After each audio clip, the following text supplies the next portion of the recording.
I have to give a bit of a content warning before I get into this episode. The real-life Tashiro Masashi is a serial sex offender. And I can't just gloss over that because it's what this game is known for in Japan. And the game involves some real-life minors. I'm not going to get too deep into those topics, but I didn't want it to blindside anyone. If you feel the need to pass on this episode, then just know that Tashiro Masashi no Princess ga Ippai is one of the worst playing games on the system. Alright, on with the show.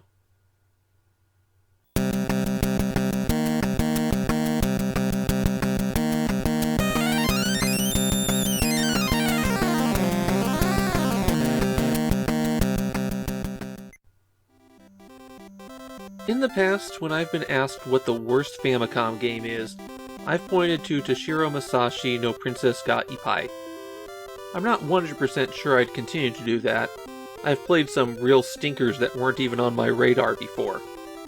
But this is still down there, both for being a truly awful game, and for having an awful story surrounding it.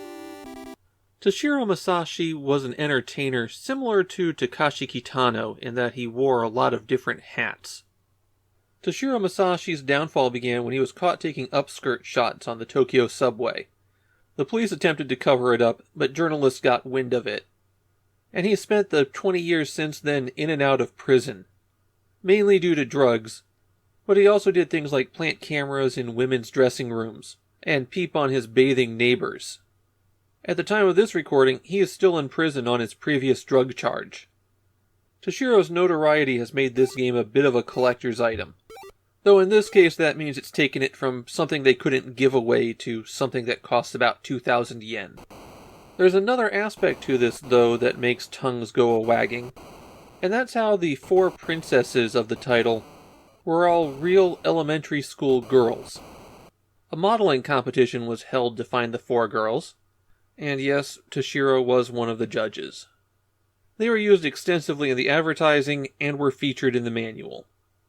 A strange thing about the release here, it seems like the Famicom and the MSX version of Princess ga Ippai were in development simultaneously, but the MSX version came out about 6 months before the Famicom version, and the development on the MSX version was handled by HAL Laboratory, while the Famicom version was handled by Tosei.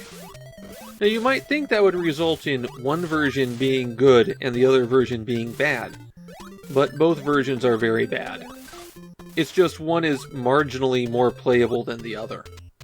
The storyline is that 4 princesses have been abducted by an evil fairy, and Tashiro Masashi is recruited to go rescue them.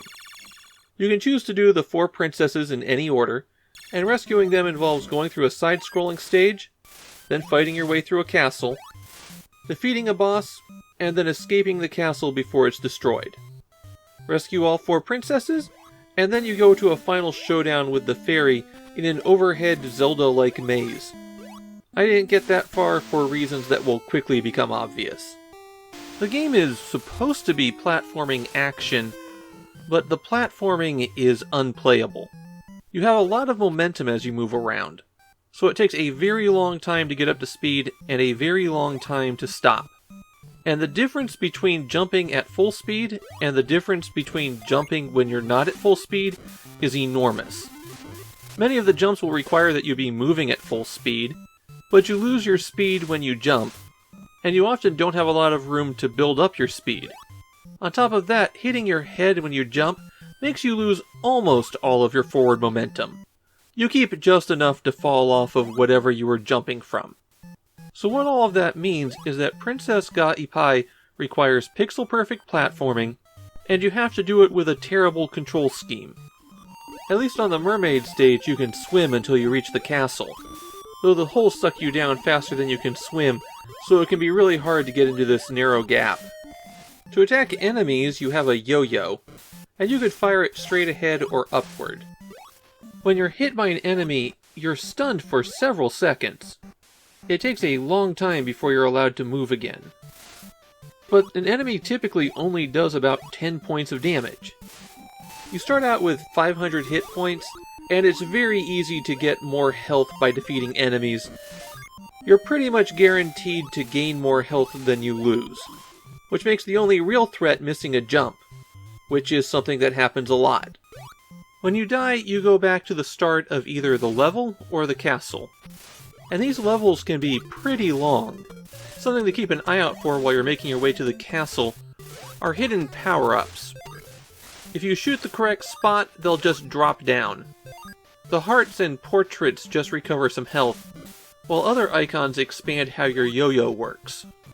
It's not a linear progression either. You could pick up a 4-shot yo-yo power-up and then grab something that will power you down. The castle is a set of interconnected rooms that all look identical. They have the same layout, they just vary on what exits are there. You'll have to locate a prisoner in the castle first. They'll unlock the door to the boss. Then you fight the boss and rescue the princess.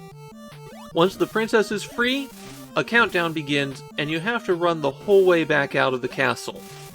Hope you can remember the path through the maze of identical rooms. At least all of the enemies vanish while the castle is self-destructing, although the enemies are landmarks. Saving the princess also grants you a crystal, which gives you an additional special attack. You hit select to bring up this menu, and here you choose your weapon. The special weapons don't get additional yo-yo shots, but you hit B to fire them, and then if you hit B again while the yo-yo is traveling, they'll have some kind of special effect. Like the plant one explodes. This is a pretty messy way to handle this. Having to double tap to trigger the ability makes them difficult to use. The bosses are trivial. They don't do any more damage than the regular enemies, and their patterns are pretty trivial to deal with. Most of them just require that you stand back someplace and fire wildly. While Princess ga Ippai doesn't look that awful, it plays worse than anything we've seen for a long time. It's platforming on the level of the worst dregs of the Famicom boom. There are a couple of nice touches, like this item that causes the screen to go staticky when you collect it. But that's few and far between here. This is a slog of a game that's made worse by its association with a truly awful person. It really has earned its place among the worst on the Famicom.